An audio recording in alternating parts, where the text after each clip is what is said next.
Bismillahirrahmanirrahim. Assalamualaikum warahmatullahi wabarakatuh. Para jamaah Al-Asran rahimakumullah. Berjumpa kembali bersama Teh Iim pada saat ini. Alhamdulillah kita masih diberikan umur oleh Allah ya. Masih diberikan kesehatan oleh Allah gitu ya. Mudah-mudahan di dalam segala situasi kondisi apapun kita pada saat ini kita selalu penuh dengan rahmatnya Allah, maghfirahnya Allah dan juga inayahnya Allah. Alhamdulillah. Seperti biasa para jamaah Al-Asran rahimakumullah, untuk season kali ini Tata ingin menjawab kembali pertanyaan-pertanyaan dari para netizen yang sudah masuk gitu ya kepada Teteh. Baik. Bismillahirrahmanirrahim. Alhamdulillahirabbil alamin wassalatu wassalamu ala asrofil anbiya'i wal mursalin wa ala alihi wa sahbihi ajma'in. Amma ba'd. Oke, baik. Ini yang pertama ada pertanyaan dari Kakak Bambang Iwan namanya. Teteh, kayak miskin itu ujian katanya. Kalau miskin itu udah jelas teh ujiannya. Tapi kalau kaya ujiannya itu, ayo coba mohon dijelaskan. Ini sepertinya ya Kakak Bambang Iwan teh berpikir gitu ya Teteh. Ujian mah adanya teh hanya di orang-orang yang pada saat ini lagi susah duit. yang lagi susah cari pekerjaan gitu ya Teteh ya. Kalau orang yang kaya mah sepertinya tidak ada ujian dalam hidupnya, sepertinya have fun dan bahagia terus. Gitu ya Kak Iwan. Abis ini kalau Teteh lihat dari komentarnya Kak Iwan ini ada emoji apa itu muka yang lagi ketawa gitu segala gitu. Ini sepertinya Kak Iwan itu berpikir seperti itu, makanya nih Kak Iwan dengerin ya Kak Iwan. Mudah-mudahan nanti Kak Iwan mendengarkan juga nih konten YouTube Teteh ini ya yang bertanya. Tapi ini sebetulnya yang bertanya itu dari TikTok kata admin Teteh ini ya. Jadi gini Kakak Iwan. Setiap orang yang mukmin itu udah pasti Kak. Setiap orang yang mukmin itu sudah pasti akan mendapat ujian dari Allah, ya. Gitu. Yang kaya juga sama, yang kaya juga Kak Iwan, ya yang kata tadi Kakak ya yang kaya sana gitu sama, yang kaya juga itu akan diuji oleh Allah. Kata Sayyidina Ali mengatakan itu tergantung keimanan kita. Tergantung keimanan. Allah itu tidak zalim Kak Iwan. Allah itu tidak zalim. Allah tidak akan menguji hambanya ya, tergantung dari keimanan kita. Semakin keimanan kita menebal, semakin keimanan kita menebal. Amin, amin ya. Nah, maka di sana juga Allah akan persiapkan ujiannya yang lebih besar lagi, lebih besar lagi, lebih besar lagi. Sebagai tanda bukti, ini benar nih orang ini beriman gak sama aku, sekarang aku uji lagi. Ini semakin menambah nih keimanannya, bener gak ini masih ada rasa imannya padaku, akan aku uji lagi. Gitu Kak Iwan. Itu orang-orang mukmin, orang-orang yang bertakwa pada Allah itu semua akan mendapatkan ujian. Ya wong karena kan kita saat ini hidupnya juga di alam dunia. Alam dunia itu kan darul balai. Alam dunia itu kan adalah tempatnya ujian, seperti itu. Nah, meskipun Kakak Iwan, kalau misalkan kita kalau secara gamblang ujian itu bagi seseorang hamba itu ada 4 macam ya. Ada 4 macam. Yang pertama itu adalah Allah akan menguji terhadap orang yang taat. Yang taat ada ujian bagi orang yang taat, jelas. Kemudian bagi orang yang kena musibah, bagi orang yang maksiat, bagi orang yang mendapatkan nikmat. Nah, sedikit-sedikit nih di sini Kak Iwan ya, kita ngobrol nih sama Teteh. Pertama itu Allah akan menguji setiap hamba yang mendapati salah bentuk ujiannya dengan jalannya itu masing-masing. Itu seorang hamba akan diuji dengan ketaatannya dari orang tersebut. Misalkan contohnya begini Kak Iwan. Amin ya sebelumnya. Misalkan Kak Iwan itu adalah sosok seorang yang bertakwa gitu ya kepada Allah. Amin.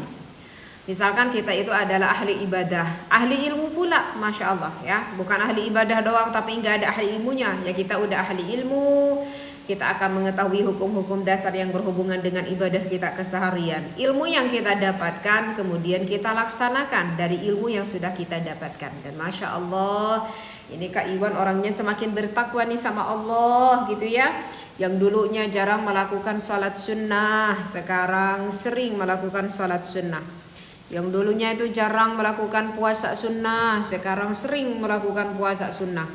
Harta yang Allah titipkan kepada kita, kita semakin gemar bersedekah misalkan, nah gitu ya. Misalkan itu, pokoknya berupa amal-amal ibadah apapun itulah warnanya, mau yang bersifat pribadi ibadahnya atau misalkan ibadah yang bersifat sosial. Nah, kita kan semakin tambah ya keimanan kita, semakin taat ceritanya kita itu kepada Allah.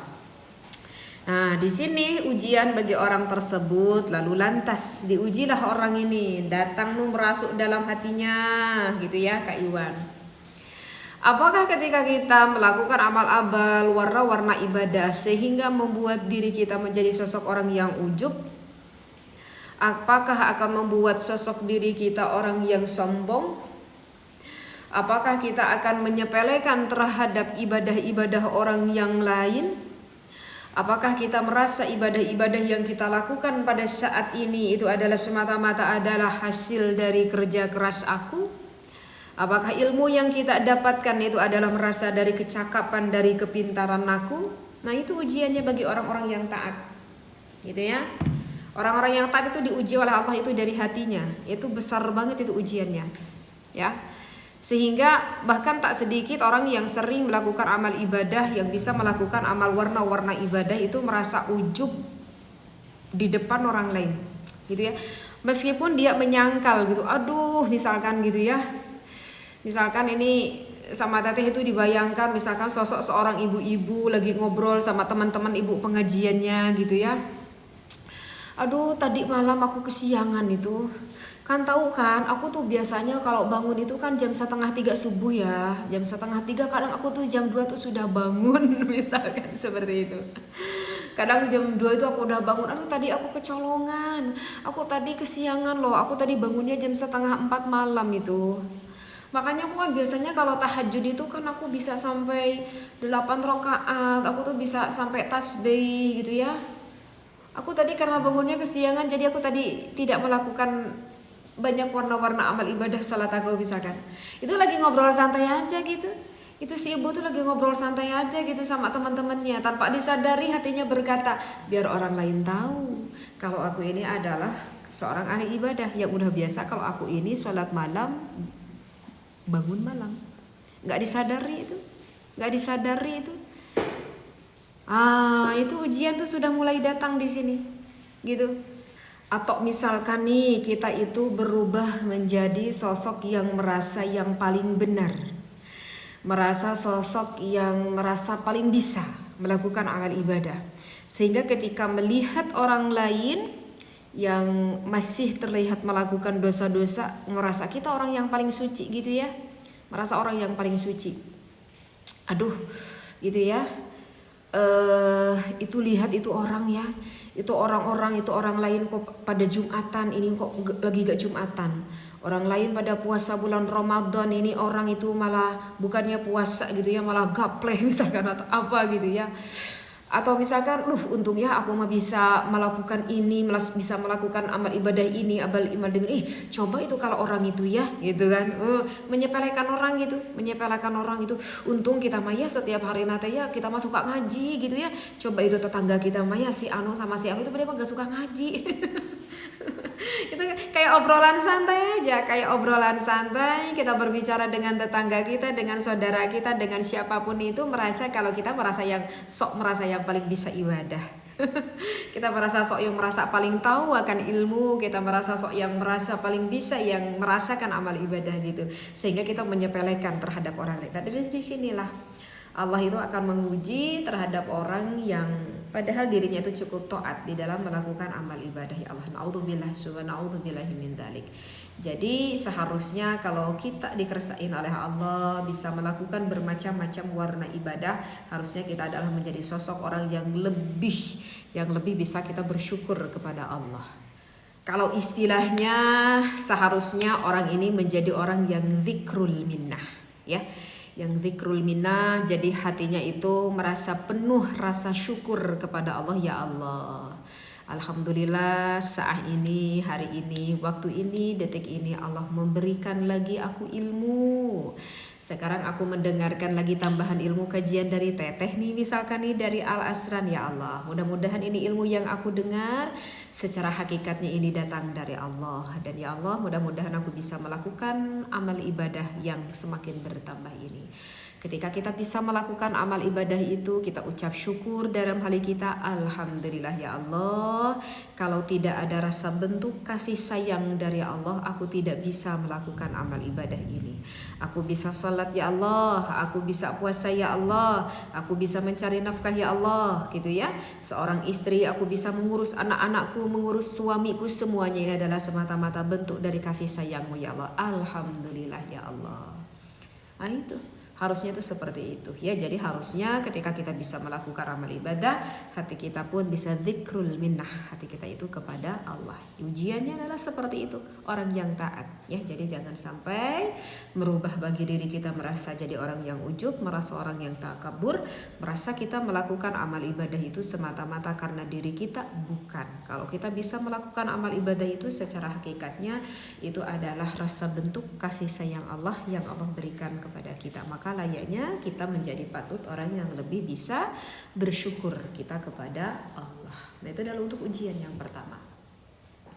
Untuk bentuk ujian yang kedua itu adalah diuji bagi orang-orang yang bermaksiat. Namanya manusia ya, wajar kalau melakukan maksiat ya. Siapa sih orang yang tidak pernah melakukan dosa ya? Karena kan kita bukan para nabi, kita bukan para rasul yang memang sengaja dimaksum oleh Allah. Makanya tadi katakan kita tidak perlu berujub seperti itu. Setiap orang pernah melakukan dosa, cuman tidak setiap orang itu bisa bertaubat. Nah, maka untuk ujian yang kedua bagi orang yang bermaksiat, diuji oleh Allah, apakah kita bisa melakukan bertaubat atau tidak. Kalau kita dosanya kepada Allah, ya udah kita bertaubatan nasuha, beristighfar, memohon maaf kepada Allah, dan kita mengazam tidak akan melakukan dosa itu lagi, menjauhi dari tempat yang dosa kita lakukan itu. Kalau misalkan dosa kita itu yang berhubungan kepada kepada hakul adam, kepada haknya sesama manusia, kalau ada haknya yang pernah kita ambil, ya maka kita harus mengembalikan haknya itu dan meminta maaf, mohon ampun terhadap orang tersebut. Meskipun di dalam proses perjalanan taubat ini ada kajian yang lebih dalam ya, kajian yang khusus di dalam syarat-syaratnya bertobat. Jika kita bisa bertaubat sesuai dengan rukun syaratnya bertobat, kita bisa melakukan, maka kita alhamdulillah ya, kita naik level nih di dalam ujian ini, seperti itu. Nah itulah untuk orang yang kedua. Jadi apakah ketika kita berdosa menjadi orang yang pesimis, apakah kita menjadi orang yang berputus asa? Terkadang ada juga orang yang seperti ini ya, ada juga orang yang seperti ini, usianya udah cukup sepuh gitu ya. Ya Allah, aku dari kecil sampai sekarang aku itu tidak pernah sholat. Pernah dulu juga sholat sekali-kali. Aku juga belum pernah ngaji ya Allah. Sekarang usiaku udah 50 tahun ya Allah. Ya udah ya Allah lah, udah tanggung. Wong usia aku juga udah tua seperti ini. Udah aku serahin aja deh sama Allah. Itu serahin tuh serahin bagaimana gitu ya. Serah tuh serahkan bagaimana. Justru mumpung kita masih diberikan umur oleh Allah, masih ada kesempatan waktu untuk kita gitu. Kadang mendapati orang yang seperti ya udah ya Allah, mumpung aku usianya udah aku usianya udah tua gini, ya udahlah gitu. Aku mau bertobat juga tanggung. Masa aku juga harus belajar ngaji Al-Qur'an di usia yang seperti ini? Masa juga aku harus belajar sholat di usia yang udah tua gini? Otaknya juga udah bagaimana, sulit aku menerima ilmunya juga ya Allah. Na'udzubillahi min dzalik ya. Jadi kita jangan berputus asa terhadap rahmatnya Allah, dan kita jangan berputus asa terhadap dosa-dosa yang pernah kita lakukan. Jadi harus semakin kita tingkatkan usia kita, semakin melanjut, harus semakin kita tingkatkan roja pengharapan kita akan rahman rahim kasih sayangnya Allah. Nah, ini yang kakak tanyakan. Yang ketiga ini, ujian yang ketiga itu adalah ujian bagi seseorang yang diberikan nikmat oleh Allah. Nah, tadi kata kakak bilang kayaknya orang kaya itu nggak dapat ujian, dapat kak. Ya, yang itu masuknya ke dalam yang ketiga ini, orang yang diberi kenikmatan oleh Allah. Kenikmatan itu apa aja? Banyak kenikmatan yang Allah berikan kepada kita. Bukan hanya sebatas materi kak, bukan hanya sebatas uang. Jabatan yang kita miliki sehingga kita dihormati oleh orang lain, jabatan kita yang semakin tinggi, semakin banyak orang yang menghormat kita, itu adalah suatu kenikmatan, ya. Kemudian misalkan kita oleh Allah diberikan ilmu yang begitu banyak. Ilmu apa? Ilmu apa aja yang bisa mendatangkan suatu kemanfaatan bagi diri kita dan juga bagi orang lain. Bukankah itu suatu kenikmatan, ya? Dan kakak, termasuk kita itu oleh Allah pada saat ini kita diberikan kesehatan oleh Allah, alhamdulillah ya. Fisik kita sehat, kita bugar, bukankah itu adalah suatu kenikmatan? Jadi kenikmatan itu bukan hanya sebatas materi saja, bukan hanya sebatas uang saja. Cuman itu kebanyakan orang yang difikirkan inginnya banyak uang dulu. Terkadang tidak terlalu berpikir akan ilmu, bahkan terkadang kesehatan pun dilalaikan. Yang penting aku banyak uang, karena mereka berpikir kalau banyak uang itu adalah yang menjamin akan kebahagiaannya. Memang uang itu bisa menjadikan salah satu sebab kita menjadi orang yang bahagia, ya. Karena apa? Semakin bahagia karena semakin banyak bersyukur, karena semakin banyak berbagi, sehingga semakin banyak bahagia kita, bukan karena semakin banyak berbelanja. Seperti itu. Nah, ini kakak, bagi ujian yang ketiga ini, semakin banyak kenikmatan yang Allah berikan kepada kita berupa apapun itu, apakah semakin meningkat rasa syukur kita kepada Allah? Harusnya, dan masya Allah tabarakallah ini sangat sulit juga ya, kita belajar aja setiap hari, setiap saat, setiap waktu kita belajar aja bareng sama teteh juga, ini sama-sama belajar ya, saling mengingatkan. Semakin hari, semakin hari, semakin hari, semakin besar, semakin besar, semakin besar, semakin banyak, semakin banyak, semakin banyak nikmat yang Allah berikan kepada kita. Harusnya kita semakin banyak lagi kita itu bersyukur gitu kepada Allah. Dan memang untuk ujian yang ketiga ini bisa dikatakan ujian yang cukup paling berat dengan apa yang dikatakan oleh para ulama, termasuk yang dikatakan oleh para ulama qaul yang mu'tamad. Karena ulama qaul mu'tamad itu mengatakan bahwa orang yang kaya bersyukur itu lebih baik daripada orang yang fakir bersabar. Berarti kan ini menunjukkan pahalanya begitu besar. Semakin pahala besar, semakin berat ujiannya yang ada di dalam itu. Kenapa? Karena misalkan teteh ambil satu contoh orang yang yang diidam-idamkan orang itu adalah orang yang banyak materi, orang yang banyak uang. Nah, semakin melimpah uang yang kita miliki, semakin besar ujian yang akan kita dapatkan. Maka biasanya ini si orang itu kalau tidak ada rasa keimanan kepada Allah. Kenapa ulama ini mengatakan berat? Karena kalau semakin banyak harta, itu kemungkinan besar akan sangat sulit kita itu dekat hati kita itu kepada Allah. Jika itu pun kalau kondisi keimanan kita itu semakin melemah. Tapi kalau keimanan kita semakin kuat, masya Allah, semakin banyak harta yang kita miliki, semakin banyak ilmu yang kita miliki, semakin kuat keimanan kita, justru itu derajatnya akan semakin tinggi, semakin tinggi. Kenapa? Karena begini, ketika orang yang bermaksiat, berdosa, kita ujiannya apa tadi? Beristighfar. Itu adalah dosa kita pribadi dengan diri kita sendiri. Ketika tadi ujian yang pertama kita bisa bertoat, misalkan kita bisa jadi banyak puasa, kita banyak sholat, banyak zikir, banyak bersholawat, itu kan urusan kita pribadi ya, ibadah kita pribadi. Tapi kalau misalkan kita oleh Allah dikasih banyak ilmu, kita dikasih banyak harta, itu kemanfaatan. Ibadah itu bukan yang bersifat pribadi saja, tetapi kemanfaatan itu pun bisa dirasakan oleh khalayak banyak.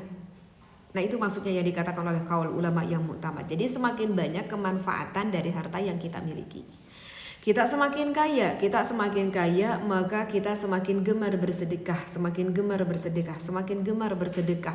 Bukankah dengan kita semakin banyak bersedekah, semakin banyak orang yang mendapatkan pertolongan dari sababiyah diri kita dari harta yang kita miliki itu? Dan bukankah itu menjadi amal ibadah? Jadi ketika semakin banyak harta, bukannya semakin kita itu gemar untuk berbelanja, untuk melajurkan hawa nafsu kita, ingin menghabiskan harta yang kita miliki tanpa orang lain merasakan akan kecapaian karena kita sudah mencari rezeki itu. Seperti itu. Bukannya tidak boleh berbelanja, silahkan kita berbelanja sesuai dengan kebutuhan yang kita miliki. Tetapi ingat, sebetulnya itu harta yang sengaja Allah titipkan lewat diri kamu, kemanfaatannya untuk kemaslahatan orang lain. Meskipun kalau kita berbicara lagi misalkan di dalam referensi kitab sedekah yang paling besar pahalanya, yang pertama itu adalah jika kita bersedekah kepada guru ngaji kita. Kemudian kita bersedekah kepada orang tua kita. Itu pun kalau misalkan kita sudah melakukan kewajiban memberikan nafkah yang wajib. Misalkan ya jelas kalau bagi seorang suami, siapakah nafkah yang wajib? Ya jelas kepada istrinya dulu. Jangan dulu bersedekah kepada guru kita, tapi ke istri kita dilupakan. Enggak. Yang wajib dulu kepada siapa? Ya kepada istri kita. Bersedekah setelah kepada istri kita, kepada siapa? Kepada anak-anak kita. Oh, anak kita sekarang lagi sekolah, lagi pesantren, butuh biayanya. Ya udah itu dulu sedekah yang wajib-wajib dulu. Itu anak kita, yang wajib kita nafkahi. Anak kita sudah menikah, aku bertujuan ingin memberikan rumah untuk anakku. Apakah itu bisa jadi sedekah? Bisa jadi sedekah. Nih ceritanya kita udah beres nih. Anak-anak kita udah nyaman, udah kita kasih tempat tinggal satu persatu saking kayaknya kita.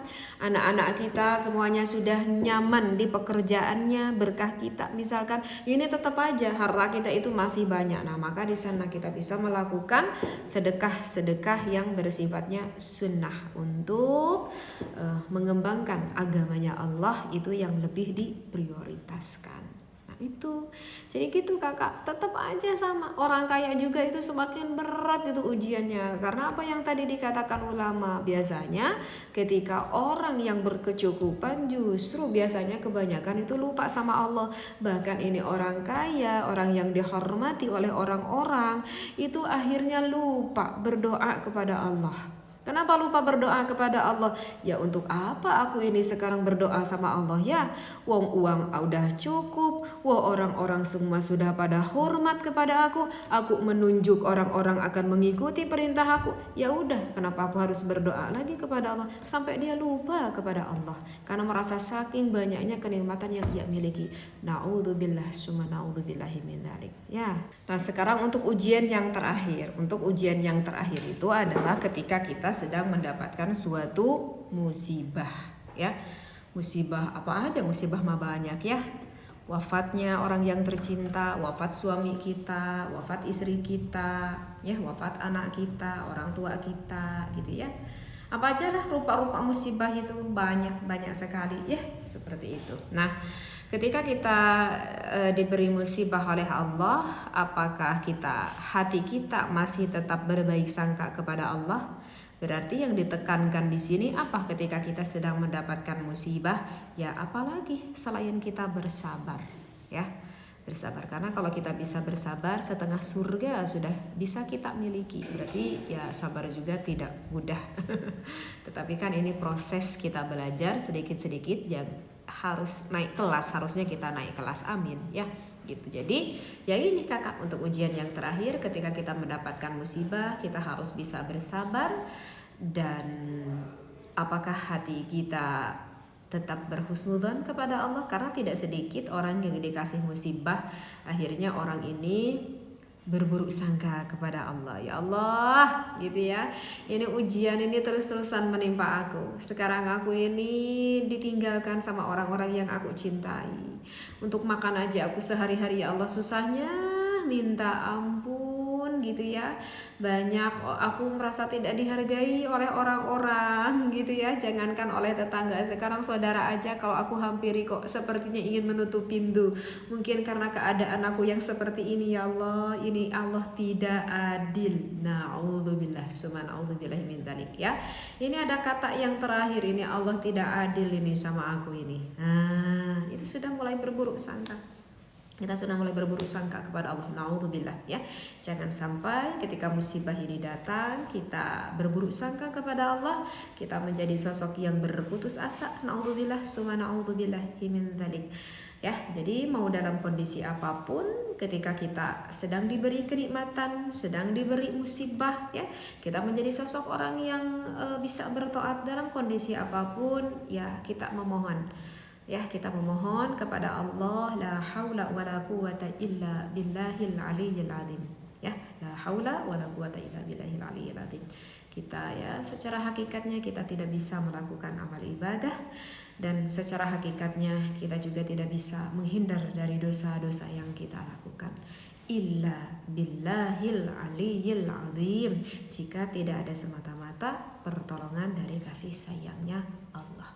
Maka apalagi yang kita harapkan kalau bukan Rahman Rahimnya Allah. Amin ya. Jadi begitu sana kakak Iwan ya. Karena ini banyak sekali orang yang berpikir tuh, banyak orang yang ingin menjadi sosok orang yang kaya, yang banyak uang. Sepertinya kalau orang kaya mah enak gitu ya. Hidupnya bahagia terus. Kata siapa? Yang namanya hidup ya. Baik, ini untuk pertanyaan yang kedua, rujuk via WA. Oke, Teteh. Oke, ini hukum tentang rujuk via WA ya. Jadi sang suaminya mau merujuk kepada sang istrinya, tapi lewat chat. Dan sekarang mah udah zamannya teknologi ya, rujuk pun lewat via WA. Itu gimana Teteh? Apakah itu rujuknya jadi syah atau bagaimana ini hukumnya katanya ya? Oke. Ini perempuan ini, namanya perempuan ini. Jadi gini kakak ya, ketika si sang suami itu menjatuhkan talak kepada sang istrinya ya, maka kan kalau perempuan itu punya masa idah ya kakak, kalau perempuan itu punya masa idah. Nah, salah satu hikmahnya masa idah tersebut kakak ya, itu salah satu hikmahnya adalah untuk berintrospeksi diri, baik itu oleh baik itu sang suaminya ataupun sang istrinya. Jadi gitu masa idah itu, sebelum ini si pasangan suami istri tersebut nanti pisah gitu ya. Meskipun sekarang udah cerai gitu, sampai nanti pisah sepisah-pisahnya lah ibarat lagi gitu. Jadi ini masa-masa introspeksi diri. Karena kan ketika ini si sang istri di dalam masa idah, kan itu haram ini si sang istri menikah lagi dengan laki-laki yang lain begitu. Makanya ada masa waktu tenggang untuk saling berintrospeksi diri seperti itu. Nah kakak, di dalam masa rujuk ini nah kakak, di dalam masa idah ini, di dalam masa idah ini si sang suami itu boleh merujuk kepada istrinya begitu kakak ya. Nah, di dalam rujuk itu kan ada ada syaratnya gitu ya. Di dalam kitab Iqna kan dikatakan arkanuha salah satun. Kalau rukun rujuk itu kan ada 3, mahalun, ada tempat. Maksud tempat di sini siapa tempat rujuk ya? Suaminya. Wazighatun, ada sigat. Wa murtajiun. Kalau murtajiun itu siapa? Ya ada istrinya. Selama istrinya masih ada ya boleh kembali untuk merujuk seperti itu. Nah, dan ada sigat. Nah, sigat itu perucapan itu. Nah, kalau misalkan kita berbicara rujuk, sebetulnya rujuk itu kakak lebih ringan daripada talak sebetulnya. Kenapa? Karena sebab rujuk ini kan nanti itu sifatnya sifatnya itu kan melanggengkan di dalam pertikahan yang memang udah terjadi gitu. Karena kalau kita berbicara talak aja, talak via WA, jika ini si sang suami bermaksud untuk mentalak gitu ya, itu bisa jadi. Apalagi ini rujuk begitu. Jadi intinya kakak, di dalam pertanyaan kakak ini, apakah suami aku ingin rujuk kembali pada aku melewati pesan via WA, apakah itu rujuknya kembali? Ya jika kakak kemudian nanti menjawab lagi WA-nya gitu, iya suamiku, kita mulai lagi yuk, kita saling introspeksi diri lagi yuk, kita saling memperbaiki lagi masing-masing yuk. Oh berarti itu kakak tandanya udah menerima ya akan rujukan suaminya. Ya udah, sekarang suaminya tinggal cus tinggal kembali gitu ya ke rumah. Itu jemput sekarang istrinya gitu. Kalau misalkan istrinya yang ada di rumah mertua kakak, mertua suaminya, ya udah tinggal jemput aja lagi itu istrinya. Ya kan suaminya istrinya udah ngasih kode, iya kita saling introspeksi diri gitu ya kan. Udah itu tandanya ingin kembali lagi juga istrinya. Jadi gitu kakak ya, yang bertanya apakah syah kakak. Nah baik, mungkin ini sekarang untuk pertanyaan yang ketiga ya, yang terakhir. Teteh bersentuhan kulit dengan anak tiri. Nah, itu hukumnya bagaimana? Kemudian kalau aku bercerai, itu bagaimana hukumnya? Aku bersentuhan kulit dengan anak tiri itu. Oke, jadi mungkin cerai. Apakah kalau setelah cerai itu jadi gimana itu? Mungkinnya karena anak tiri. Mungkinnya ini kakak yang bertanyanya. Oke, jadi kakak, di antara hal-hal yang membatalkan kepada wudhu, kalau kita lihat misalkan di dalam kitab Syarah Safinah ataupun misalkan di dalam kitab-kitab fikih yang lain, salah satu yang membatalkan kepada wudhu itu kan jika bersentuhan kulit ya kak ya. Jika bersentuhan kulit antara laki-laki dan juga perempuan yang udah kabair, yang udah pada gede-gede dua-duanya, mau laki-laki ataupun perempuan tersebut, dan mahram. Nah ini yang kakak tanyakan. Ini kakak Amadan yang bertanya. Nah ini yang kakak yang harus dibahas ini adalah mahramnya ini. Nah Kak Amadan, mahram itu kan terbagi menjadi dua. Ada mahram yang sifatnya mu'abbad, ada mahram yang sifatnya mu'aqqad. Artinya mu'abbad itu adalah mahram yang sifatnya selamanya. Kalau mu'aqqad itu ya ada waktu lah gitu, gak selamanya. Yang termasuk mahram mu'abbad itu siapa? Ya seperti kita kepada ibu kandung kita, pada bapak kandung, pada kakek, pada nenek, pada kakak, pada adik gitu ya. Pada siapa lagi? Pada bibi, pada paman, pada uwa. Nah itu mu'abbad, termasuk musaharroh, termasuk kepada mertua. Mertua itu termasuknya mu'abbad, mahram mu'abbad, mahram selamanya. Meskipun misalkan istri kita cerai, kita bercerai dengan istri kita, kalau sama mertua mah tidak ada bekas mertua, nggak ada itu ceritanya bekas mertua. Meskipun kita cerai atau meskipun kita istri kita itu wafat meninggal, ya kalau misalkan kita bersentuhan kulit dengan mertua ya jadi nggak batal, mu'abbad selamanya, karena itu mertua sudah layaknya seperti ibu bapak kita. Seperti itu. Nah itu kalau yang mu'abbad. Berarti bersentuhan kulitnya apa? Kalau mu'abbad itu sifatnya bersentuhan kulitnya itu enggak batal selamanya dan haram menikah selamanya. Nah gitu kakak ya, yang mu'abbad. Ini teteh agak dijelaskan dulu nih kakak Amadan biar sedikit paham. Yang kedua itu ada mahram yang mu'aqqad. Nah ini kalau mu'aqqad itu ada jangka waktu, berarti ini sifatnya sementara ya kalau yang mu'aqqad. Teteh contohkan aja ya, yang mu'aqqad misalkan sama adik ipar gitu Kak Amadan, atau misalkan sama kakak ipar gitu. Nah kalau misalkan kakak Amadan bersentuhan kulit dengan adik ipar atau dengan kakak ipar, gimana teteh, itu batal enggak? Itu batal. Loh kok batal teh? Kata teteh katanya mahram. Iya mahram, tetapi kan mahramnya mu'aqqad, mahramnya enggak mu'abbad gitu. Maka kalau kita bersentuhan kulit dengan adik ipar kita, dengan kakak ipar kita, itu masih tetap batal. Tetapi kakak, jika kakak Amadan misalkan mau berpoligami, itu tidak boleh dengan adik ipar atau misalkan dengan kakak ipar, nggak boleh.